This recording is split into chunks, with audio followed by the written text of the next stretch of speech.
Livre de 1 Corinthiens. Auteur, Paul. Thème, le comportement du chrétien. Date de rédaction, environ 56 après Jésus-Christ. Dans l'Antiquité, Corinthe, capitale de l'Achaïe, était la ville la plus prospère et puissante de Grèce. Située sur un isthme séparant la mer Égée de la mer Ionienne, Corinthe était au carrefour de l'Asie et de l'Italie, et constituait un véritable centre commercial où les produits orientaux et occidentaux se croisaient. Paul, arriva à Corinthe en 51 après Jésus-Christ, sous le règne de l'empereur romain Claude, 10 avant Jésus-Christ 54 après Jésus-Christ, et y demeura 18 mois. Il trouva une ville riche en pleine expansion, une population parlant diverses langues et rendant des cultes à une multitude de divinités. Rédigé au terme de 3 années passées à Éphèse, la première lettre de Paul aux Corinthiens répond à une lettre dans laquelle ceux-ci s'interrogeaient sur le mariage et sur les choses sacrifiées aux idoles. Ce fut aussi pour Paul l'occasion de reprendre cette jeune assemblée dont l'état charnel constituait un frein à son avancée spirituelle. Les Corinthiens avaient en effet confondu le culte raisonnable et les pratiques liées au culte à mystère. Chapitre 1, versets 1 à 31. Introduction. Paul, apôtre de Yehoshua Machia, appelé par la volonté d'Élohim, et le frère Sostène. À l'assemblée d'Élohim qui est à Corinthe, aux sanctifiés en Machia Yehoshua, appelés, saints, avec tous ceux qui, en tout lieu, invoquent le nom de notre Seigneur Yehoshua Machia, le leur et le nôtre. À vous, grâce et shalom, de la part d'Élohim notre Père et Seigneur Yehoshua Machia. Je rends toujours grâce à mon Élohim à votre sujet, pour la grâce d'Élohim qui vous a été donnée en Machia Yehoshua.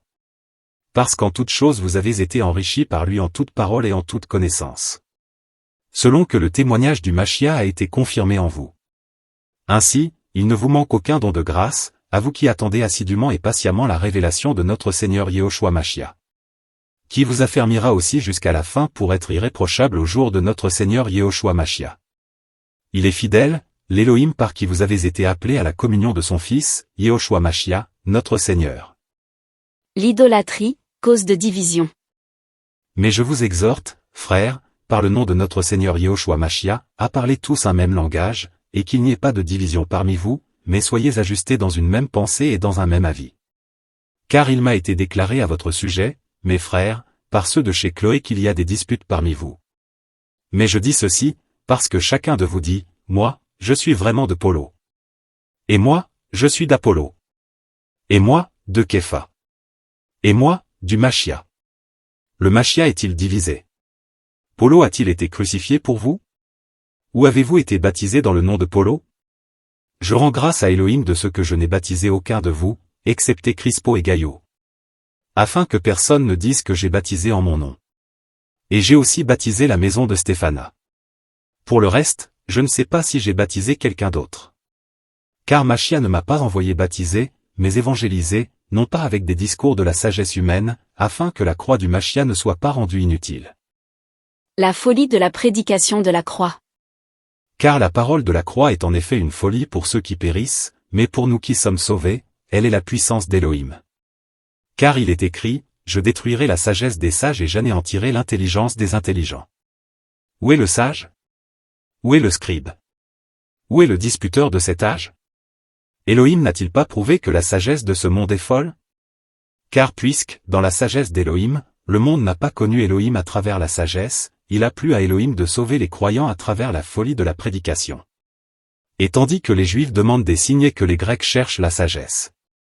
Mais nous prêchons Machia crucifié, scandale en effet pour les Juifs et folie pour les Grecs. Mais pour les appelés eux-mêmes, tant Juifs que Grecs, le Machia, la puissance d'Élohim et la sagesse d'Élohim. Parce que la folie d'Élohim est plus sage que les humains, et la faiblesse d'Élohim est plus forte que les humains. Élohim a choisi les choses folles du monde pour confondre les sages. Car vous voyez votre appel, frères, qu'il n'y a pas beaucoup de sages selon la chair, ni beaucoup de puissants, ni beaucoup de nobles. Mais Élohim a choisi les folies du monde pour faire honte aux sages, et Élohim a choisi les faibles du monde pour faire honte aux forts. Et Élohim a choisi ceux qui dans le monde sont de basse naissance et les mépriser, même ceux qui ne le sont pas, pour rendre vains ceux qui le sont. Afin qu'aucune chair ne se glorifie devant lui.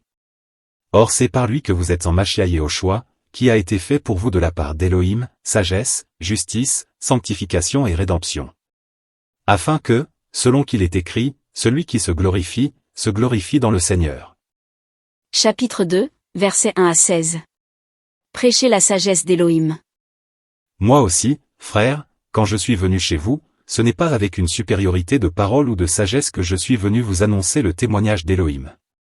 Car je n'ai pas jugé bon de savoir autre chose parmi vous, excepté Yehoshua Machia, et Yehoshua Machia crucifié. Moi-même, je suis arrivé chez vous dans la faiblesse, dans la crainte et dans un grand tremblement.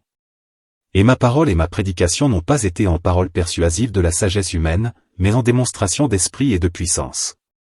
Afin que votre foi ne soit pas en la sagesse humaine, mais en la puissance d'Élohim. Or nous prêchons une sagesse parmi les parfaits, sagesse non de cet âge, ni des chefs de cet âge qui sont rendus vains. Mais nous prêchons la sagesse d'Élohim en mystère, celle qui a été cachée, qu'Élohim avant les âges, avait prédestinée pour notre gloire.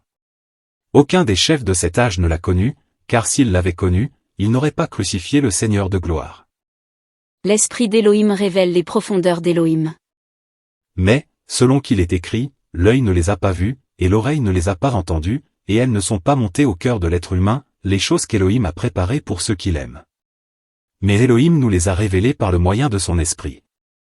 Car l'esprit sonde toutes choses, même les profondeurs d'Élohim. Car lequel des humains a connu les choses de l'être humain, excepté l'esprit de l'être humain qui est en lui. De même aussi, personne n'a connu les choses d'Élohim, excepté l'esprit d'Élohim. Or nous n'avons pas reçu l'esprit du monde, mais l'esprit qui vient d'Élohim, afin que nous connaissions les choses qu'Élohim nous a gracieusement données. L'être humain animal et l'être humain spirituel. Et dont nous parlons, non avec les paroles qu'enseigne la sagesse humaine, mais avec celles qu'enseigne l'Esprit Saint, interprétant les choses spirituelles au spirituel. Mais l'être humain animal ne reçoit pas les choses de l'esprit d'Élohim, car elles sont une folie pour lui, il ne peut les connaître non plus, parce que c'est spirituellement qu'on en juge. Mais celui qui est spirituel juge en effet de toutes choses et n'est jugé lui-même par personne. Car qui a connu la pensée du Seigneur pour l'instruire? Mais nous avons la pensée du Machia. Chapitre 3, versets 1 à 23. L'être humain charnel. Et moi, frères, je n'ai pas pu vous parler comme à des spirituels, mais comme à des charnels, comme à des enfants en Machia. Je vous ai donné du lait à boire, et non quelque chose à manger, car vous n'en étiez pas encore capables. Et même maintenant, vous n'en êtes pas encore capables. Car vous êtes encore charnels. Car puisqu'il y a parmi vous de la jalousie, des disputes et des divisions, n'êtes-vous pas charnels et ne marchez-vous pas selon l'être humain? Car quand l'un dit, moi, je suis vraiment de Polo. Et un autre, moi, d'Apollo. N'êtes-vous pas charnels? Qui donc est Polo, et qui est Apollo? Mais l'un ou l'autre des serviteurs par le moyen desquels vous avez cru, selon que le Seigneur l'a donné à chacun. J'ai planté, Apollo a arrosé, mais c'est Élohim qui a fait croître. Ainsi, ce n'est pas celui qui plante qui est quelque chose, ni celui qui arrose, mais Élohim qui fait croître. Or celui qui plante et celui qui arrose ne sont qu'un, mais chacun recevra sa propre récompense selon son propre travail. Car nous sommes des compagnons d'Élohim dans l'œuvre.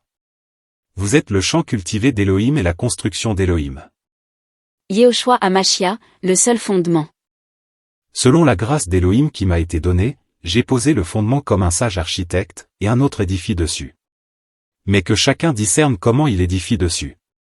Car personne ne peut poser un autre fondement que celui qui est déjà posé, lequel est Yehoshua Amashia. Mais si, sur ce fondement, quelqu'un édifie de l'or, de l'argent, des pierres précieuses, du bois, du foin, du chaume. L'œuvre de chacun sera manifestée, car le jour la fera connaître, parce qu'elle se révèle dans le feu et le feu éprouvera ce qu'est l'œuvre de chacun. Si l'œuvre que quelqu'un a édifiée dessus demeure, il recevra la récompense. Si l'œuvre de quelqu'un est brûlée, il en subira un préjudice. Mais pour lui, il sera ainsi sauvé, mais comme à travers le feu. Le chrétien, le temple d'Élohim. Ne savez-vous pas que vous êtes le temple d'Élohim et que l'esprit d'Élohim habite en vous? Si quelqu'un détruit le temple d'Élohim, Élohim le détruira, car le temple d'Élohim est saint et c'est ce que vous êtes. Que personne ne se trompe lui-même, si quelqu'un parmi vous pense être sage en cet âge, qu'il devienne fou afin de devenir sage. Car la sagesse de ce monde est une folie devant Élohim, car il est écrit, il surprend les sages dans leur ruse. Et encore, le Seigneur connaît les raisonnements des sages, qu'ils sont vains. Que personne donc ne mette sa gloire dans les humains, car toutes choses sont à vous. Soit Polo, soit Apollo, soit Képha, soit le monde, soit la vie, soit la mort, soit les choses présentes, soit les choses à venir, toutes choses sont à vous. Et vous au Machia, et Machia à Elohim. Chapitre 4, versets 1 à 21. Le Seigneur est le seul juge. Ainsi, qu'on nous estime comme des serviteurs du Machia et des gestionnaires des mystères d'Elohim. Mais, du reste, ce que l'on cherche dans les gestionnaires, c'est que chacun soit trouvé fidèle. Mais pour moi, il m'importe très peu d'être jugé par vous ou par un jour humain. Bien plus, je ne me juge pas moi-même. Car je n'ai rien sur ma conscience. Mais ce n'est pas pour cela que je suis justifié. Mais celui qui me juge, c'est le Seigneur. C'est pourquoi ne jugez pas avant le temps, jusqu'à ce que vienne le Seigneur qui illuminera les secrets de la ténèbre et manifestera les desseins des cœurs. Et alors, pour chacun, la louange viendra d'Elohim. Mais c'est à cause de vous, frères, que j'ai tourné figurément ces choses sur moi et sur Apollo, afin qu'en nous, vous appreniez à ne pas penser au-delà de ce qui est écrit, de peur que, individuellement, vous ne vous enfliez en faveur de l'un contre l'autre. Car qui est-ce qui te distingue? Mais qu'as-tu que tu n'aies reçu? Et si tu l'as reçu, pourquoi te glorifies-tu comme si tu ne l'avais pas reçu? Vous êtes déjà rassasiés. Vous êtes déjà riches. Vous êtes des rois sans nous. Si seulement vous étiez vraiment des rois. Alors nous aussi nous régnerions avec vous. Les souffrances et les persécutions. Car je pense qu'Elohim nous a exposés les derniers, nous les apôtres, comme des condamnés à mort, puisque nous sommes devenus un spectacle pour le monde, et pour les anges et pour les humains. Nous sommes faux à cause du Machia, mais vous êtes sages en Machia. Nous sommes faibles, mais vous êtes forts. Vous êtes dans l'estime mais nous sommes déshonorés. Jusqu'à cette heure, nous souffrons la faim et la soif, et nous sommes pauvrement vêtus, et frappés à coups de poing et sans domicile fixe. Et nous nous fatiguons à travailler de nos propres mains. Injuriés, nous bénissons, persécutés, nous supportons. Calomniés, nous encourageons. Nous sommes devenus comme les déchets du monde, comme les raclures de tous, jusqu'à maintenant. Je n'écris pas ces choses pour vous faire honte, mais je vous avertis comme mes enfants bien-aimés. Car même si vous avez 10 000 pédagogues en Machia, vous n'avez pourtant pas beaucoup de pères, car c'est moi qui vous ai engendré dans le Machia Yehoshua par le moyen de l'Évangile. Je vous supplie donc, devenez mes imitateurs. C'est pour cela que je vous ai envoyé Timothéo, qui est mon fils bien-aimé, et qui est fidèle dans le Seigneur, afin qu'il vous rappelle quelles sont mes voies en Machia et comment j'enseigne partout dans chaque assemblée. Mais quelques-uns se sont enflés, comme si je ne devais pas venir chez vous. Mais je viendrai rapidement chez vous, si le Seigneur le veut, et je connaîtrai non la parole, mais la puissance de ceux qui se sont enflés. Car le royaume d'Elohim n'est pas en parole, mais en puissance. Que voulez-vous? Que je vienne chez vous avec la verge, ou avec amour et dans un esprit de douceur? Chapitre 5, versets 1 à 13. Un cas d'inceste parmi les Corinthiens. On entend tout à fait parler de relations sexuelles illicites parmi vous, et une relation sexuelle illicite telle qu'elle n'a pas même de nom parmi les nations, c'est ainsi que l'un de vous a la femme de son père. Et vous, vous êtes enflés.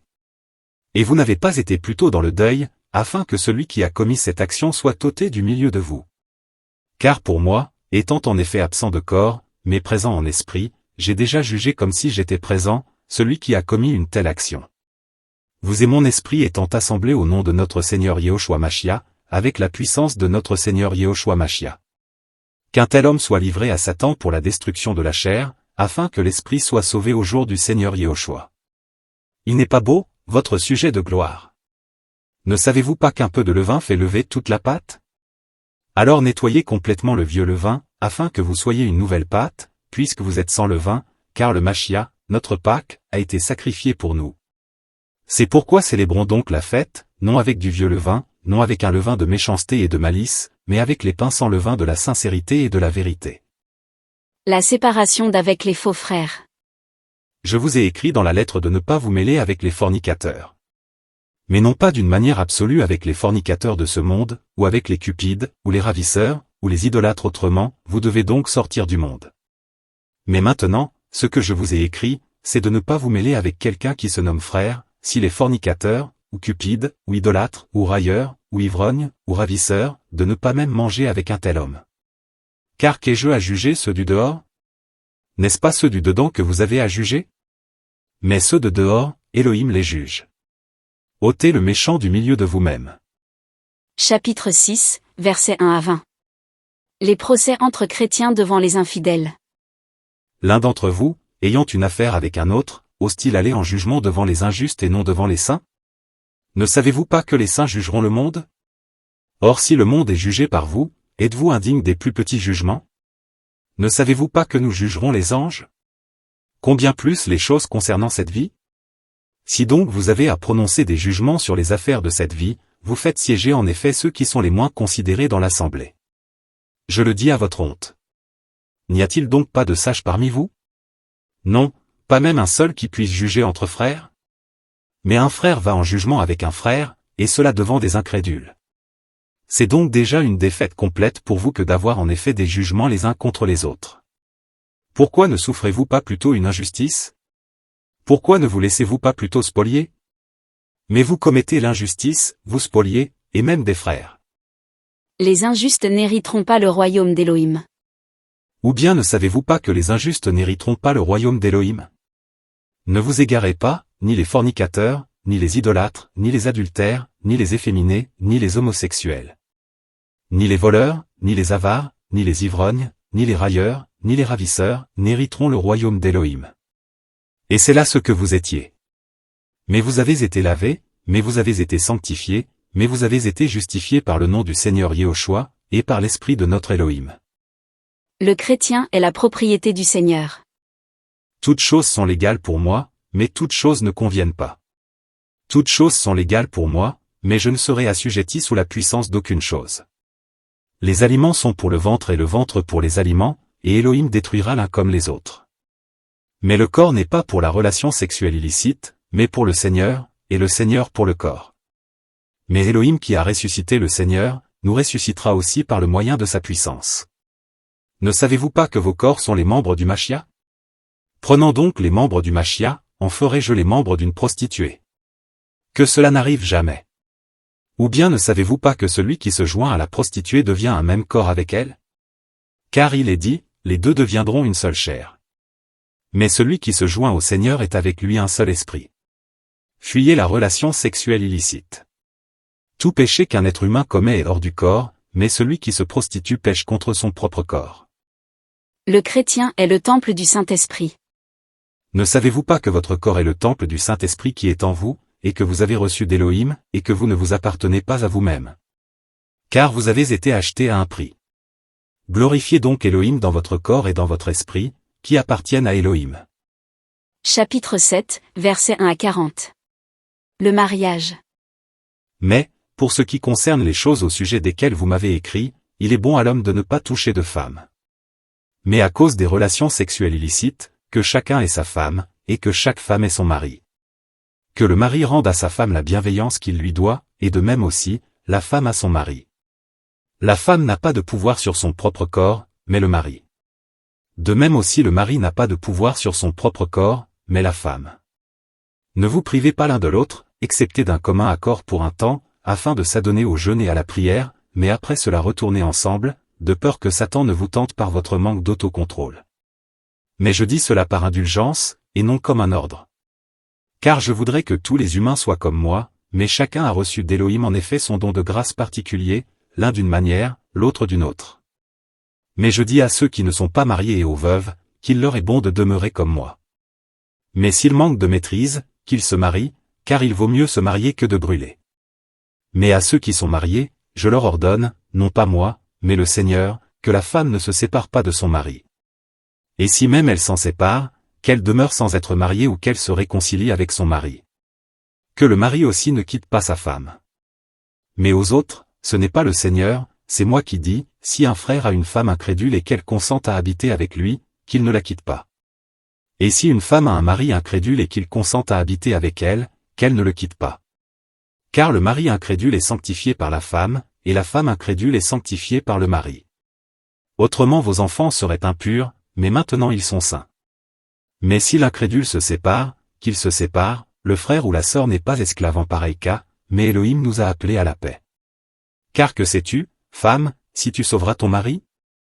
Ou que sais-tu, mari, si tu sauveras ta femme? Toutefois, que chacun marche selon la part qu'Élohim lui a attribuée, chacun selon que le Seigneur l'a appelé. C'est ainsi que je l'ordonne dans toutes les assemblées. Quelqu'un a-t-il été appelé étant circoncis? Qu'il ne ramène pas le prépuce. quelqu'un a-t-il été appelé dans l'incirconcision? Qu'il ne se fasse pas circoncire. La circoncision n'est rien, et l'incirconcision n'est rien, mais l'observation des commandements d'Élohim. Que chacun demeure dans l'appel où il a été appelé. As-tu été appelé étant esclave? Ne t'en inquiète pas mais, si tu peux aussi devenir libre, usant plutôt. Car l'esclave appelé dans le Seigneur est un affranchi du Seigneur. De même aussi, celui qui a été appelé étant libre est un esclave du Machia. Vous avez été achetés à un prix, ne devenez pas esclaves des humains. Frères, que chacun demeure devant Élohim dans l'état où il a été appelé. Mais pour ce qui concerne les vierges, je n'ai pas de commandement du Seigneur, mais je donne un avis comme ayant obtenu miséricorde du Seigneur pour être fidèle. J'estime donc que cela est bon, à cause de la détresse présente, qu'il est bon à un être humain d'être ainsi. Es-tu lié à une femme? Ne cherche pas à rompre ce lien. N'es-tu pas lié à une femme? Ne cherche pas de femme. Mais si tu t'es marié, tu n'as pas péché, et si la Vierge s'est mariée, elle n'a pas péché. Mais de telles personnes auront la tribulation dans la chair, mais moi, je vous épargne. Mais je vous dis ceci, frères, le temps s'est raccourci. Désormais, que ceux qui ont des femmes soient comme n'en ayant pas. Et ceux qui pleurent comme ne pleurant pas, et ceux qui se réjouissent comme ne se réjouissant pas, et ceux qui achètent comme ne possédant pas. Et ceux qui usent de ce monde comme n'en abusant pas, car la figure de ce monde passe. Or je voudrais que vous soyez sans inquiétude. Celui qui n'est pas marié s'inquiète des choses du Seigneur, et de la manière dont il plaira au Seigneur. Mais celui qui est marié s'inquiète des choses de ce monde, de la manière dont il plaira à sa femme. Il est partagé. Il y a de même une différence entre la femme mariée et la vierge. Celle qui n'est pas mariée s'inquiète des choses du Seigneur, afin d'être sainte de corps et d'esprit. Mais celle qui est mariée s'inquiète des choses du monde, de la manière dont elle plaira à son mari. Or je dis cela pour votre propre avantage, non pas pour jeter sur vous un nœud coulant, mais en vue de ce qui est honorable, et afin que vous soyez dévoués au Seigneur, sans distraction. Mais si quelqu'un pense agir de façon malséante envers sa vierge en la laissant dépasser la fleur de l'âge, et qu'il doit en être ainsi, qu'il fasse ce qu'il veut. Il ne pêche pas. Qu'il se marie. Mais celui qui demeure ferme dans son cœur, ne ressentant aucune nécessité, mais en ayant le pouvoir de sa propre volonté, et qui décide en son cœur de se garder vierge, fait bien. C'est pourquoi aussi celui qui donne en mariage fait bien, mais celui qui ne donne pas en mariage fait mieux.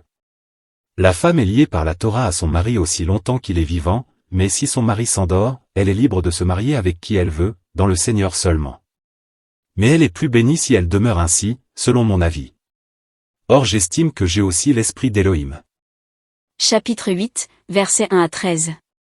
Les choses sacrifiées aux idoles. Mais pour ce qui concerne les choses sacrifiées aux idoles, nous savons que nous avons tous de la connaissance. La connaissance enfle, mais l'amour édifie. Mais si quelqu'un croit savoir quelque chose, il n'a encore rien connu comme il faut connaître. Mais si quelqu'un aime Élohim, il est connu de lui. Donc, pour ce qui concerne l'action de manger des choses sacrifiées aux idoles, nous savons qu'une idole n'est rien dans le monde et qu'il n'y a aucun autre Élohim, excepté un seul. Car même s'il est vrai qu'il y a des êtres qu'on appelle Élohim, soit dans le ciel, soit sur la terre, comme, en effet, il y a beaucoup d'Élohim et beaucoup de seigneurs. Mais pour nous, il n'y a qu'un seul Élohim, le Père, de qui viennent toutes choses, et nous sommes pour lui, et un seul Seigneur, Yehoshua Machia, par le moyen duquel sont toutes choses et nous par son moyen. Mais cette connaissance n'est pas en tous. Mais quelques-uns, ayant jusqu'à maintenant conscience de l'idole, mangent une chose comme sacrifiée aux idoles, et leur conscience qui est faible en est souillée. Or ce n'est pas un aliment qui nous place près d'Élohim. Car si nous en mangeons, nous n'avons rien de plus, et si nous n'en mangeons pas, nous n'avons rien de moins. Mais prenez garde, de peur que ce droit que vous avez ne devienne peut-être un scandale pour les faibles. Car si quelqu'un te voit, toi qui as de la connaissance, à table dans le temple des idoles, la conscience de celui qui est faible ne sera-t-elle pas bâtie au point de manger les choses sacrifiées aux idoles? Et le frère qui est faible, à cause duquel Machia est mort, périra par ta connaissance. Or en péchant ainsi contre les frères et en blessant leur conscience qui est faible, vous péchez contre Machia. C'est pourquoi, si un aliment scandalise mon frère, je ne mangerai pas de chair, à jamais, pour ne pas scandaliser mon frère. Chapitre 9, versets 1 à 27. La défense de Paul. Ne suis-je pas apôtre? Ne suis-je pas libre? N'ai-je pas vu notre Seigneur Yehoshua Machia? N'êtes-vous pas mon œuvre dans le Seigneur? Si je ne suis pas apôtre pour les autres, je le suis néanmoins pour vous, car vous êtes le sceau de mon apostolat dans le Seigneur. C'est là ma plaidoirie contre ceux qui me jugent. N'avons-nous pas le droit de manger et de boire? N'avons-nous pas le droit de mener avec nous une sœur, une femme, comme font les autres apôtres, et les frères du Seigneur, et Képha? Ou bien, est-ce que moi seul et Barnabas nous n'avons pas le droit de ne pas travailler? Elohim prend soin de ses serviteurs. Qui fait une expédition militaire à sa propre solde? Qui est-ce qui plante une vigne et n'en mange pas le fruit? Qui est-ce qui fait paître un troupeau et ne mange pas du lait du troupeau? Est-ce en humain que je dis ces choses? La Torah ne les dit-elle pas aussi? Car il est écrit dans la Torah de Moshe, tu ne muselleras pas le bœuf qui foule le grain. Elohim se met-il en peine des béufs? Ou n'est-ce pas sûrement à cause de nous qu'il parle ainsi? Car c'est à cause de nous qu'il a été écrit que celui qui laboure doit labourer avec espérance, et celui qui foule le grain, avec espérance de participer à l'espérance. Si nous avons semé en vous les choses spirituelles, est-ce une grande chose si nous moissonnons vos choses charnelles? Si d'autres participent à ce droit sur vous, pourquoi pas plutôt nous-mêmes? Cependant, nous n'avons pas usé de ce droit, mais nous supportons tout, afin de ne pas faire obstacle à l'évangile du Machia. Ne savez-vous pas que ceux qui exercent les fonctions sacrées mangent de ce qui vient du temple, et que ceux qui servent assidûment à l'autel ont part à l'autel? Ainsi le Seigneur a aussi ordonné à ceux qui annoncent l'évangile de vivre de l'évangile. Mais pour moi, je n'ai usé d'aucune de ces choses, et je n'ai pas écrit ces choses pour que cela se passe ainsi avec moi, car pour moi, il serait plus beau de mourir, personne ne réduira à néant mon sujet de gloire. Car si je prêche l'évangile, ce n'est pas pour moi un sujet de gloire, c'est parce que la nécessité m'en est imposée, et malheur à moi si je ne prêche pas l'évangile. Car si je le fais de plein gré, j'en ai un salaire. Mais si je le fais contre ma volonté, c'est une administration qui m'est confiée. Quel est donc mon salaire? C'est qu'en prêchant l'évangile, j'expose l'évangile du Machia sans qu'il en coûte rien, et sans abuser de mon droit dans l'évangile. Car moi, qui suis libre à l'égard de tous, je me suis pourtant fait l'esclave de tous afin de gagner le plus grand nombre. Et je suis devenu pour les Juifs comme un Juif, afin de gagner les Juifs. Pour ceux qui sont sous la Torah, comme étant sous la Torah, afin de gagner ceux qui sont sous la Torah. Je suis devenu pour les violeurs de la Torah comme violeur de la Torah, n'étant pas violeur de la Torah d'Elohim, mais lié par la loi du Machia afin de gagner les violeurs de la Torah. Je suis devenu faible pour les faibles afin de gagner les faibles. Je suis devenu tout à tous, afin d'en sauver de toute manière quelques-uns. Mais je fais cela à cause de l'Évangile, afin d'en devenir participant avec les autres. Ne savez-vous pas que ceux qui courent dans le stade, courent tous, mais qu'un seul reçoit le prix? Courez en effet de manière à le saisir. Or quiconque lutte dans les jeux sportifs se maîtrise en toutes choses. Cela donc afin de recevoir en effet une couronne corruptible, mais nous, une incorruptible. C'est ainsi que je cours, non pas d'une façon incertaine, c'est ainsi que je combats, non pas comme battant l'air. Mais je traite durement mon corps et je le réduis en esclavage, de peur d'être moi-même réprouvé après avoir prêché aux autres. Chapitre 10, versets 1 à 33. Israël dans le désert. Or je ne veux pas que vous ignoriez, frères, que nos pères ont tous été sous la nuée et qu'ils sont tous passés au travers de la mer. Et qu'ils ont tous été baptisés en Moshe dans la nuée et dans la mer. Et qu'ils ont tous mangé le même aliment spirituel. Et qu'ils ont tous bu la même boisson spirituelle, car ils buvaient au rocher spirituel qui les suivait, or le rocher était le Machia. Mais ce n'est pas dans la plupart d'entre eux qu'Elohim trouva son plaisir, car ils furent abattus dans le désert. Or ces choses sont devenues des exemples pour nous, afin que nous ne convoitions pas des choses mauvaises, comme eux-mêmes les ont convoitées. Et ne devenez pas idolâtres, comme quelques-uns d'entre eux, selon qu'il est écrit, le peuple s'assit pour manger et pour boire, et ils se levèrent pour jouer. Et ne nous prostituons pas, comme quelques-uns d'entre eux se prostituèrent, de sorte qu'il en tomba 23 000 en un jour. Et ne tentons pas le Machia, comme quelques-uns d'entre eux le tentèrent et furent détruits par les serpents. Et ne murmurez pas, comme quelques-uns d'entre eux murmurèrent et périrent par le destructeur. L'histoire d'Israël est un enseignement pour l'Assemblée. Or toutes ces choses leur sont arrivées en exemple, et elles ont été écrites pour notre avertissement, nous qui sommes arrivés à la fin des âges. Que celui donc qui pense être debout prenne garde de tomber. Aucune épreuve ne vous est survenue qui n'ait été humaine. Mais Elohim qui est fidèle ne permettra pas que vous soyez mis à l'épreuve au-delà de vos forces, mais avec l'épreuve, il préparera aussi le moyen d'en sortir, pour que vous puissiez la supporter. C'est pourquoi, mes bien-aimés, fuyez loin de l'idolâtrie. Je parle comme à des personnes intelligentes, jugez vous-même de ce que je dis. Communiez avec le Seigneur et non avec les démons. La coupe de bénédiction que nous bénissons n'est-elle pas la communion du sang du Machia? Et le pain que nous rompons n'est-il pas la communion du corps du Machia? Parce que nous qui sommes nombreux, sommes un seul pain et un seul corps, car nous sommes tous participants de ce seul pain. Voyez Israël selon la chair, ceux qui mangent les sacrifices ne sont-ils pas associés à l'autel? Que dis-je donc? Que l'idole soit quelque chose. Ou que ce qui est sacrifié à l'idole soit quelque chose.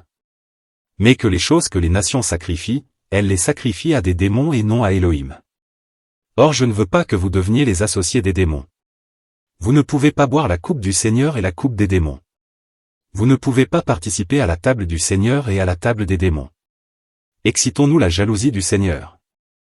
Sommes-nous plus forts que lui? Recherchez l'intérêt d'autrui et la gloire d'Elohim.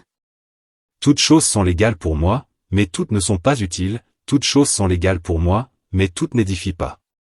Que personne ne cherche son propre intérêt, mais que chacun cherche celui d'autrui. Mangez de tout ce qui se vend au marché de la viande sans faire des recherches à cause de la conscience. Car c'est au Seigneur qu'est la terre et sa plénitude. Mais si quelqu'un des incrédules vous invite et que vous vouliez aller, mangez de tout ce qui sera mis devant vous sans faire des recherches à cause de la conscience. Mais si quelqu'un vous dit, ceci est sacrifié aux idoles. N'en mangez pas, à cause de celui qui l'a révélé et à cause de la conscience, c'est au Seigneur qu'est la terre et sa plénitude. Or je dis, la conscience, non la tienne, mais celle de l'autre. Car pourquoi ma liberté est-elle jugée par la conscience d'un autre? Et si par la grâce j'en suis participant, pourquoi suis-je blâmé pour ce dont je rends grâce? Soit donc que vous mangiez, soit que vous buviez, soit que vous fassiez quelque autre chose, faites tout pour la gloire d'Elohim. Ne devenez une cause d'achoppement ni aux Juifs, ni aux Grecs, ni à l'assemblée d'Elohim. Comme moi aussi, je m'efforce de plaire à tous en toutes choses, ne cherchant pas mon propre intérêt, mais celui de plusieurs, afin qu'ils soient sauvés. Chapitre 11, versets 1 à 34. Soyez mes imitateurs comme je le suis moi-même du Machia. La position de l'homme et de la femme devant Elohim. Or je vous loue frères, de ce qu'en toutes choses vous vous souvenez de moi, et de ce que vous retenez les traditions telles que je vous les ai transmises. Mais je veux que vous sachiez que le Machia est la tête de tout homme, que l'homme est la tête de la femme, et qu'Elohim est la tête du Machia. Tout homme qui prie ou qui prophétise ayant quelque chose sur la tête déshonore sa tête. Mais toute femme qui prie ou qui prophétise la tête non couverte déshonore sa tête à elle. Car c'est la même chose que si elle était rasée. Car si une femme n'est pas couverte, qu'on lui coupe aussi les cheveux. Or s'il est honteux pour une femme d'avoir les cheveux coupés, ou d'être rasée, qu'elle se voile. Car l'homme ne doit pas se couvrir la tête en effet, il est l'image et la gloire d'Elohim, mais la femme est la gloire de l'homme. Car l'homme ne vient pas de la femme, mais la femme vient de l'homme. Car aussi l'homme n'a pas été créé à cause de la femme, mais la femme à cause de l'homme. C'est pourquoi la femme à cause des anges doit avoir sur la tête l'autorité. Toutefois, dans le Seigneur, l'homme n'est pas sans la femme ni la femme sans l'homme.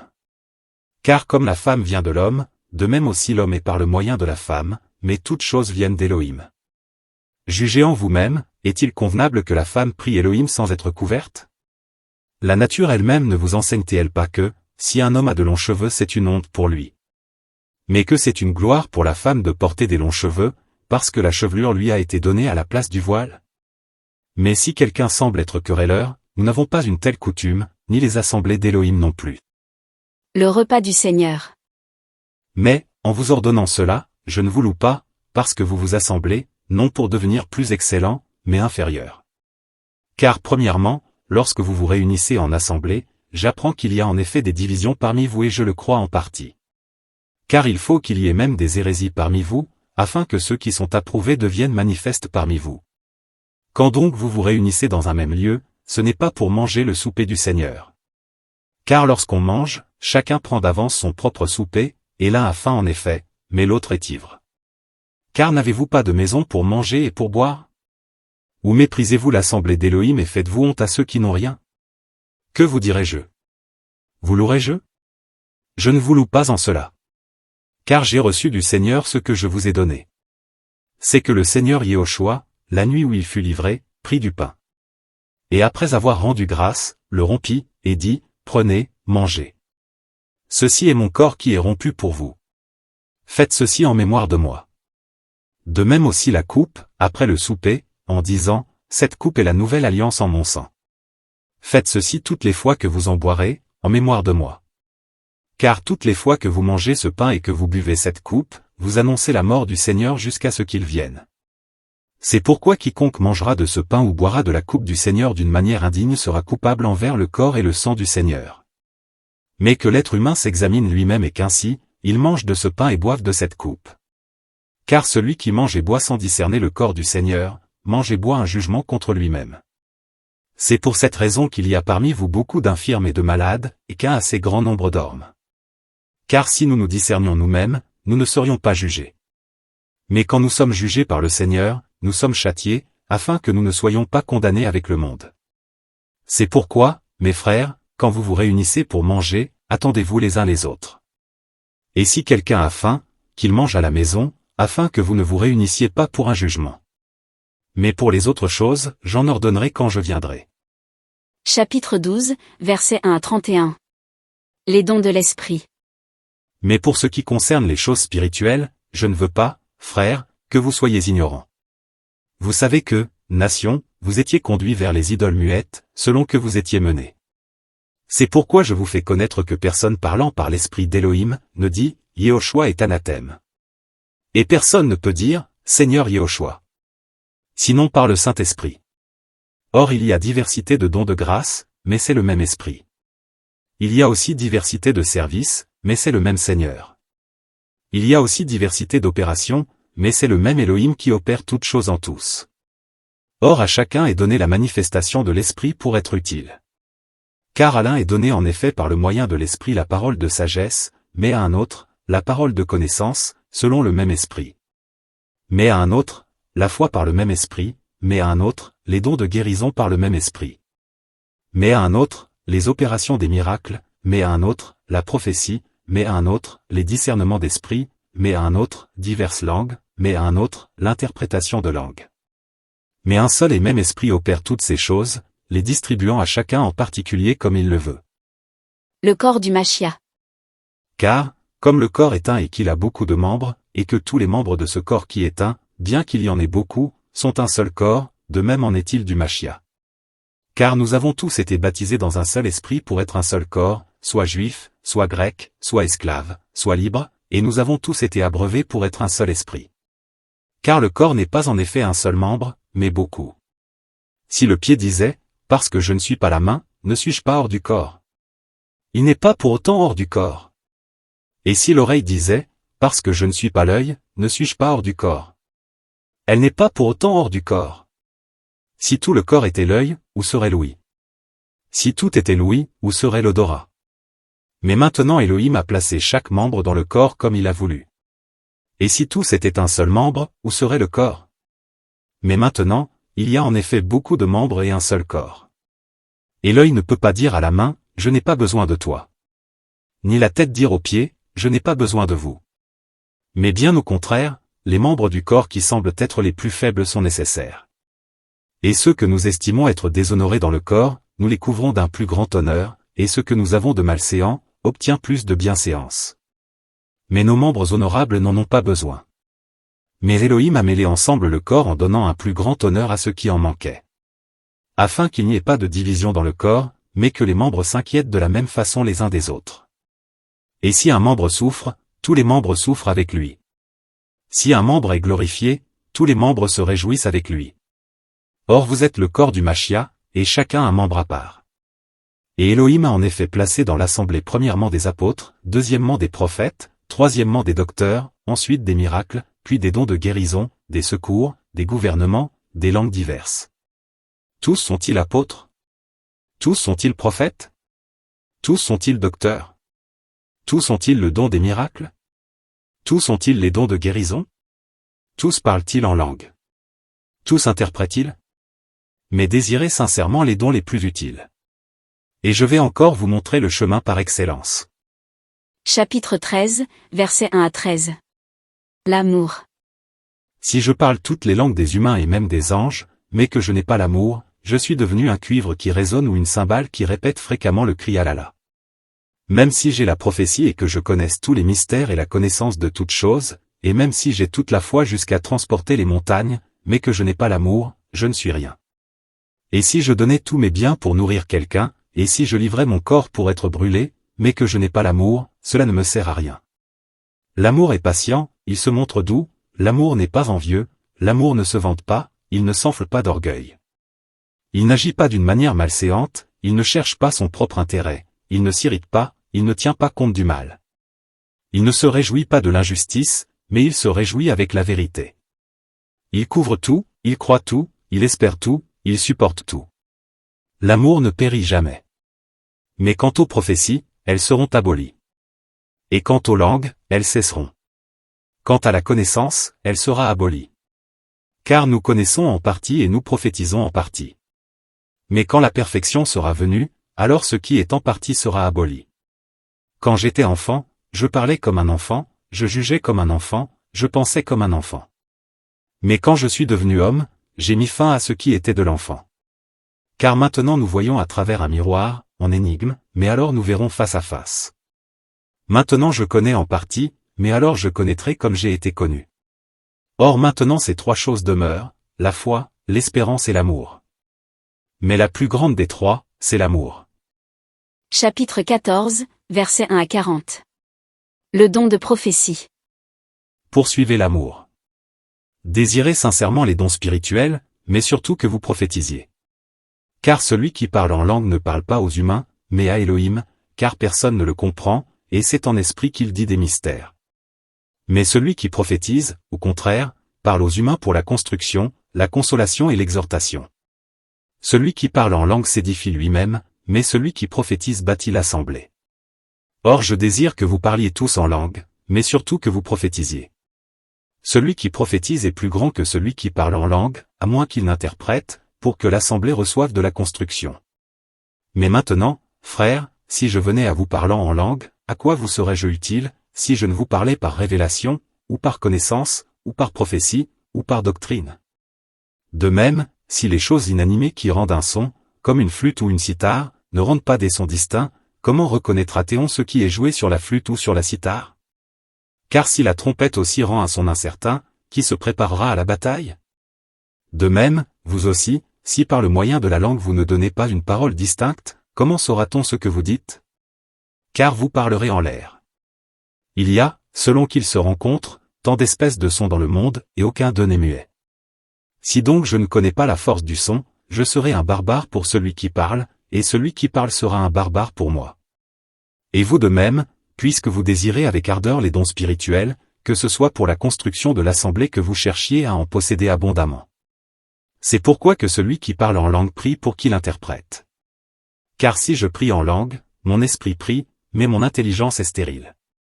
Qu'est-ce donc? Je prierai en esprit, mais je prierai aussi avec l'intelligence. Je chanterai en esprit, mais je chanterai aussi avec l'intelligence. Autrement, si tu ne bénis qu'en esprit, comment celui qui occupe la place d'un ignorant dira-t-il « Amen » à ton action de grâce, puisqu'il ne sait pas ce que tu dis? Car tu rends grâce en effet, mais l'autre n'est pas bâti. Je rends grâce à mon Elohim de ce que je parle plus de langues que vous tous. Mais j'aime mieux prononcer dans l'assemblée 5 paroles au moyen de mon intelligence, afin d'instruire aussi les autres, que 10 000 paroles en langue. Frères, ne devenez pas des enfants quant à la faculté de perception et de jugement, mais devenez des enfants à l'égard de la malice. Et quant à la faculté de perception et de jugement, devenez parfaits. Il est écrit dans la Torah, c'est par des gens d'une autre langue et par des lèvres étrangères que je parlerai à ce peuple, et même ainsi, ils ne m'écouteront pas, dit le Seigneur. C'est pourquoi les langues sont un signe, non pour les croyants, mais pour les incrédules, et la prophétie, non pour les incrédules, mais pour les croyants. L'exercice des dons dans l'assemblée. Si donc l'assemblée entière se rassemble en un même lieu et que tous parlent en langue, et qu'il entre des ignorants ou des incrédules, ne diront-ils pas que vous êtes fous? Mais si tous prophétisent, et qu'il entre un incrédule ou un ignorant, il est convaincu par tous et il est jugé par tous. Et ainsi les secrets de son cœur deviennent manifestes. Et ainsi, tombant sur sa face, il adorera Elohim en proclamant qu'Elohim est vraiment au milieu de vous. Qu'est-ce donc, frères? Lorsque vous vous rassemblez, chacun de vous a-t-il un psaume, a-t-il un enseignement, a-t-il une langue, a-t-il une révélation, a-t-il une interprétation? Que toute chose se fasse pour la construction. Et si quelqu'un parle une langue, que cela se fasse par 2, ou tout au plus par 3, chacun à son tour, et que quelqu'un interprète. Mais s'il n'y a pas d'interprète, qu'on se taise dans l'assemblée, et qu'on parle à soi-même et à Elohim. Mais pour les prophètes, que 2 ou 3 parlent et que les autres jugent. Mais si quelque chose est révélé à un autre qui est assis, que le premier se taise. Car vous pouvez tous prophétiser l'un après l'autre, afin que tous soient enseignés et que tous soient encouragés. Et les esprits des prophètes se soumettent aux prophètes.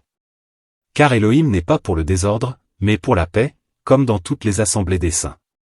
Que vos femmes se taisent dans les assemblées, car il ne leur est pas permis d'y parler, mais elles doivent être soumises, comme le dit aussi la Torah.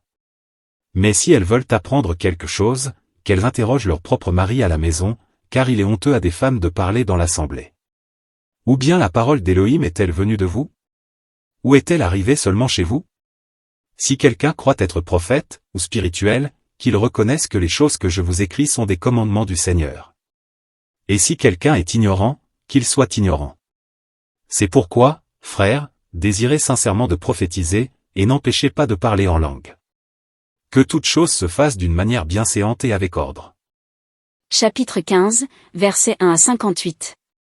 L'évangile est basé sur la mort et la résurrection du Machia, Christ. Or je vous fais connaître, frères, l'évangile que je vous ai annoncé, que vous avez aussi reçu et dans lequel vous demeurez ferme. Et par le moyen duquel vous êtes sauvés, si vous retenez la parole que je vous ai annoncée, à moins que vous n'ayez cru en vain. Car je vous ai livré en premier lieu ce que j'avais aussi reçu, que Machia est mort pour nos péchés, selon les Écritures. Et qu'il a été enseveli, et qu'il est ressuscité le 3e jour, selon les Écritures. Et qu'il est apparu à Képha, et ensuite aux 12. Ensuite, il est apparu à plus de 500 frères à la fois, dont la plupart demeurent encore à présent, mais dont quelques-uns aussi se sont endormis. Ensuite, il est apparu à Yaakov, et ensuite à tous les apôtres. Mais, en tout dernier lieu, il m'est apparu à moi aussi comme à un avorton. Car je suis le plus petit des apôtres, je ne suis pas digne d'être appelé apôtre, parce que j'ai persécuté l'assemblée d'Élohim. Mais par la grâce d'Élohim, je suis ce que je suis, et sa grâce envers moi n'a pas été vaine, mais j'ai travaillé plus que tous, toutefois non pas moi, mais la grâce d'Élohim qui est avec moi. Ainsi donc que ce soit moi, que ce soit eux, voilà ce que nous prêchons et vous l'avez cru ainsi. Or si l'on prêche que Machia est ressuscité des morts, comment quelques-uns d'entre vous disent-ils qu'il n'y a pas de résurrection des morts? Car s'il n'y a pas de résurrection des morts, Machia aussi n'est pas ressuscité. Et si Machia n'est pas ressuscité, notre prédication est donc vaine, et votre foi aussi est vaine. Et même nous sommes de faux témoins de la part d'Élohim, car nous avons rendu témoignage à l'égard d'Élohim qu'il a ressuscité le Machia, alors qu'il ne l'a pas ressuscité, si en effet les morts ne ressuscitent pas. Mais si les morts ne ressuscitent pas, Machia non plus n'est pas ressuscité. Et si Machia n'est pas ressuscité, votre foi est vaine, et vous êtes encore dans vos péchés. Ceux donc aussi qui se sont endormis en Machia sont perdus. Si c'est dans cette vie seulement que nous avons espéré en Machia, nous sommes les plus misérables de tous les humains. Mais maintenant Machia est ressuscité d'entre les morts, il est devenu l'offrande du premier fruit de ceux qui dorment. Car puisque la mort est venue à travers un être humain, c'est aussi à travers un être humain qu'est venue la résurrection des morts. Car comme tous meurent en Adam, de même aussi tous seront vivifiés dans le Machia. Mais chacun en son propre rang, l'offrande du premier fruit, le Machia, ensuite ceux du Machia en sa parousie. Ensuite la fin, quand il aura remis le royaume à Elohim le Père, quand il aura aboli toute principauté, et toute autorité, et toute puissance. Car il faut qu'il règne jusqu'à ce qu'il ait mis tous les ennemis sous ses pieds. Le dernier ennemi qui est aboli, c'est la mort. Car il a soumis toutes choses sous ses pieds. Or quand il a dit que toutes choses ont été soumises, il est évident que celui qui lui a soumis toutes choses est excepté. Et quand toutes choses lui auront été soumises, alors le Fils lui-même sera soumis à celui qui lui a soumis toutes choses, afin qu'Élohim soit tout en tous. Autrement, que feront ceux qui sont baptisés pour les morts? Si les morts ne ressuscitent absolument pas, pourquoi aussi sont-ils baptisés pour les morts? Et nous, pourquoi sommes-nous en danger à toute heure? Je meurs chaque jour, je l'atteste par le sujet que j'ai de me glorifier de vous en Machia Yehoshua notre Seigneur.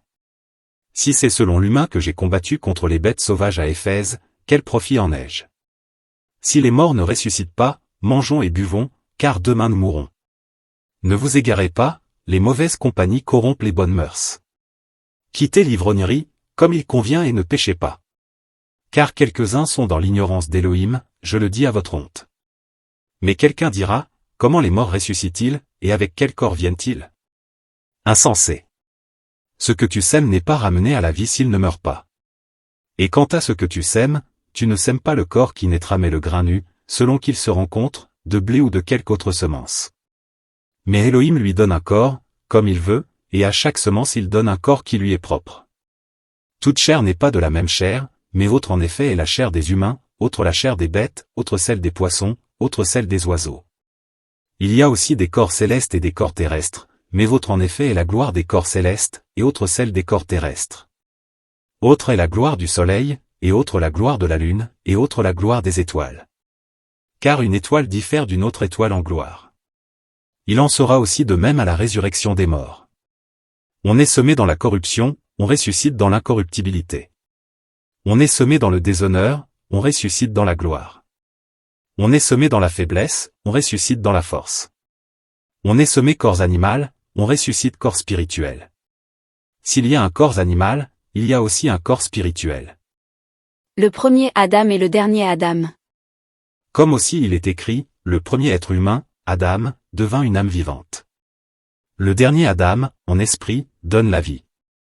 Mais ce qui est spirituel n'est pas le premier, mais ce qui est animal, ensuite ce qui est spirituel. Le premier être humain, venu de la terre, est terrestre, le second être humain, le Seigneur, vient du ciel. Tel est le terrestre, tels sont aussi les terrestres, et tel est le céleste, tels sont aussi les célestes. Et comme nous avons porté l'image du terrestre, nous porterons aussi l'image du céleste. Or je dis cela, frères, parce que la chair et le sang ne peuvent hériter du royaume d'Élohim, et que la corruption n'hérite pas de l'incorruptibilité. Le mystère de la résurrection.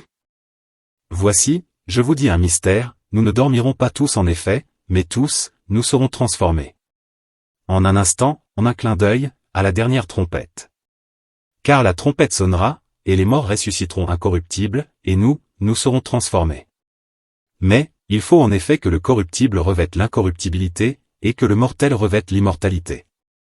Or, lorsque le corruptible aura revêtu l'incorruptibilité, et que le mortel aura revêtu l'immortalité, alors se réalisera la parole qui est écrite, la mort a été engloutie dans la victoire. Mort, où est ton aiguillon? Hadès, où est ta victoire? Or l'aiguillon de la mort c'est le péché, et la puissance du péché, c'est la Torah. Mais grâce soit rendue à Elohim qui nous donne la victoire par le moyen de notre Seigneur Yehoshua Mashiach. C'est pourquoi, mes frères bien-aimés, soyez fermes, inébranlables, abondant toujours dans l'œuvre du Seigneur, sachant que votre travail n'est pas inutile dans le Seigneur. Chapitre 16, versets 1 à 24. Instructions et salutations de Paul. Mais en ce qui concerne la collecte pour les saints, faites comme je l'ai ordonné aux assemblées de Galatie. L'un des Shabbats, que chacun de vous mette à part chez lui quelque chose, accumulant selon qu'il aura prospéré, afin qu'on n'attende pas mon arrivée pour faire les collectes. Et quand je serai venu, j'enverrai avec des lettres ceux que vous aurez éprouvés pour porter votre don qui résulte de la grâce à Yerushalayim. Mais si la chose mérite que j'y aille moi-même, ils feront le voyage avec moi. Mais j'irai chez vous quand j'aurai traversé la Macédoine, car je traverserai la Macédoine. Mais peut-être séjournerai-je auprès de vous, ou même y passerai-je l'hiver, afin que vous m'accompagniez là où j'irai. Car je ne veux pas vous voir maintenant en passant, mais j'espère demeurer quelque temps auprès de vous, si le Seigneur le permet. Mais je demeurerai à Éphèse jusqu'à la Pentecôte. Car une porte grande et efficace m'y est ouverte, et les adversaires sont nombreux. Mais si Timothée arrive, voyez à ce qu'il soit sans crainte auprès de vous, car il travaille à l'œuvre du Seigneur comme moi-même. Que personne donc ne le méprise. Accompagnez-le en paix afin qu'il vienne vers moi, car je l'attends avec les frères. Mais pour ce qui concerne Apollo, le frère, je l'ai beaucoup exhorté à se rendre chez vous avec les frères, mais il n'a nullement eu la volonté d'y aller maintenant. Il partira quand il en aura l'occasion. Veillez, demeurez fermes dans la foi, soyez des hommes, fortifiez-vous. Que tout parmi vous se fasse dans l'amour. Mais je vous prie, frères, vous savez que la famille de Stéphana est l'offrande du premier fruit de la Chaï, et qu'ils se sont désignés pour le service des saints. Aussi, soumettez-vous à de tels hommes et à quiconque fait concourir les choses et travaille dur. Mais je me réjouis de la parousie de Stéphana, de Fortunatus et d'Achaïcu, parce qu'ils ont suppléé à votre absence. Car ils ont donné du repos à mon esprit et au vôtre. Reconnaissez donc de telles personnes. Les assemblées d'Asie vous saluent. Aquila et Priscilla, avec l'assemblée qui est dans leur maison, vous saluent beaucoup dans le Seigneur. Tous les frères vous saluent. Saluez-vous les uns les autres par un saint baiser. La salutation est de ma propre main, de moi, Paulo. S'il y a quelqu'un qui n'aime pas le Seigneur Yehoshua Mashiach, qu'il soit anathème. Maranatha. Que la grâce de notre Seigneur Yehoshua Mashiach soit avec vous. Mon amour est avec vous tous en Mashiach Yehoshua. Amen.